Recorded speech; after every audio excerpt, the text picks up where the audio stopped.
This is a quick tutorial of how to do a cardstock wrap cover and a cloth spine on a bridal bind casing. Start by cutting a scrap of book cloth to be the width of the spine plus 1.5 inches so that there's a little bit of overhang onto each cover.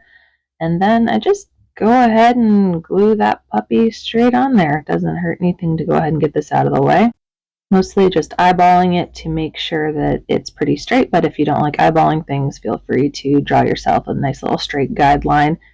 Make sure it's in real good with the bone folder, and then glue the flaps down onto the covers as well. Now I'm measuring the covers so that I can cut the cardstock down to the right size. I designed this in Canva and printed it out on cardstock, and I'm just trimming it down to the size of my cover boards. Now I'm measuring the size of the actual board and pre-folding the edge that's going to wrap around the side so that it'll be easier to line up. Then just go ahead and glue it on. So spread some glue on the cover, line it up with the bit that I folded, and then just sort of carefully place it on there.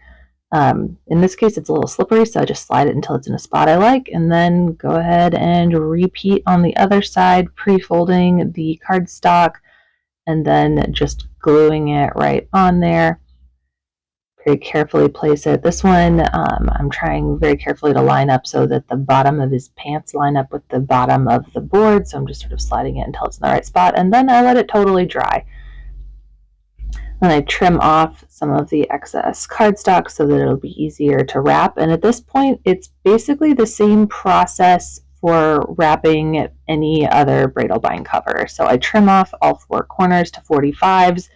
And then I apply glue to the top and bottom flaps first, get those folded down, and then I do the fabric first since it's in the middle, and then I go ahead and fold down the cardstock. It's a little bit stiffer, so I have to hold it for a minute to make sure it really sticks. Follow the same process for the bottom flap, and then do the sides, being careful to crease the corners so you have nice crisp corners. And that's it. Now you have a finished casing. If you want, you can use a Cricut to add vinyl title to the spine, or you can just leave it like this too. I think it works either way.